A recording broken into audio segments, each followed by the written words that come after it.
நாளைக்கு வந்து திராவிடம் 2.0 அமைஞ்சு இன்னும் முதலமைச்சர் ஆயிடுவாரா? நண்பர்களே, இப்ப என்னாச்சுன்னா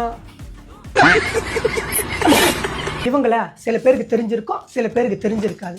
இவங்க தான் ரோஸ்டர் பிரதர்ஸ் அப்படின்னு மாறு வேஷத்துல சுத்திட்டு இருக்க வானவில் பிரதர்ஸ். அவனா நீ? இவங்க எப்பவுமே 2 பேரும் இணைஞ்சே இருப்பாங்க. எங்க பாத்ரூம் போகும்போது கூட 2 பேரும் ஒன்னாதாங்க. நல்லா பாரு, கிளிய கூண்டுல அடிச்சு எனக்கு பழகலக்கு மாறு. இப்படிலாம் என்ன சந்தேகப்படாதப்பா. இன்ஸ்டாகிராம் Facebook நீங்க இழுத்து மூடினா முஞ்சி போச்சு டிவிகே கட்சி. Facebook இன்ஸ்டாகிராம் இழுத்து முன்னா டிவிக்கேன்னு ஒரு கட்சி இருக்குது, யாருக்கும் தெரியாது அப்படின்னு இவர் சொல்லியிருந்தாரு. அந்த வீடியோவை நீங்களும் பார்த்திருப்பீங்க. தளபதி விஜய் அவர்கள் சொன்ன மாதிரி வாழ்க்கை ஒரு வட்டம் தாங்க. இவர் சொல்லி 3 வாரம் ஆகல, ஆனா அவங்க தலைவர் இன்னைக்கு இன்ஸ்டாகிராம் தாங்களை தோக்கச்சிச்சு, இன்ஸ்டாகிராம் தாங்க தோக்கச்சு, எங்க போனாலும் கதறிட்டு இருக்காங்க. எங்க கல்யாண வீட்டுல போய் ஒருத்தர் கதறத லைஃப்ல ஃபர்ஸ்ட் டைம் பாக்குறாங்க. எந்த பணியும் செய்யலாம், அப்படிப்பட்டவர்கள் இன்னைக்கு வெற்றி பெற்ற ஆட்சிக்கு வந்திருக்கிறாங்க. தளபதி விஜய் அவர்கள் கரியரின் உச்சத்தை விட்டு அரசியலுக்கு வந்திருக்கேன் அப்படின்னு சொல்லியிருந்தாரு. அது இவனுங்க கலாச்சிட்டு இருந்தானுங்க. என்னங்க அது?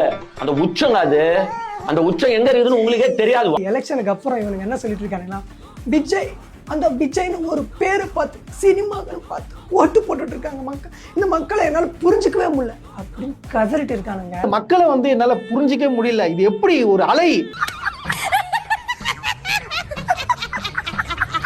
ரிசல்ட்டுக்கு முன்னாடி டிஎம்கே 2.0 ஆட்சி அமைக்கும். அப்போ தமிழ்நாட்டில் சில கொலைலாம் நடக்க தான் செய்யும், அது ஒன்றும் பண்ண முடியாது. ஆனால் அந்த விஜய் ஃபேன்ஸ் அப்போ வந்து எங்கள் அண்ணன் வந்திருந்தா இதில் நடந்திருக்காது, எங்கள் அண்ணன் வந்திருந்தா இதை பண்ணியிருப்பார். எங்க அண்ணன் விஜய் கிட்ட நீங்க ஆட்சியை கொடுத்திருந்தீங்கன்னா இந்த கொலைலாம் நடந்தே இருக்காது, இந்த ரேப்லாம் நடந்தே இருக்காது, இந்த திருட்டுலாம் நடந்தே இருக்காது. ஏங்க அப்படிதான் சொல்லி சுத்துவாங்க. ரிசல்ட்டுக்கு அப்புறம் என்னமா சொல்லிட்டு இருக்காங்க, இவனுங்க அதை பண்ணிட்டு இருக்கானுங்க. விஜய் ஆட்சியில் தப்பு நடக்கும்ல, விஜய் ஆட்சியில் எதுவும் நடக்கும்ல. விஜய் வந்துட்டா ரேப்பே நடக்காது, நீங்க அங்க ரேப்லாம் நடக்குது, இன்னும் கஞ்சா விற்கிறாங்க. கேட்கணுமா இல்லையா? நம்மளுக்கு அந்த ஆசை இருக்குமா இல்லையா?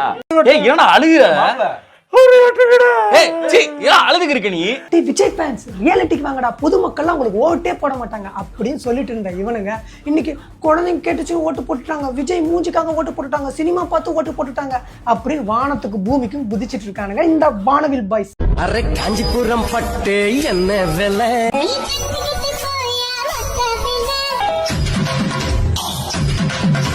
ரெண்டு பேரும் போடுறீங்க, எனக்கு ஒன்றும் ஆட்சேபம் இல்லை. உங்க கருத்து நீ போட்டுக்கோ.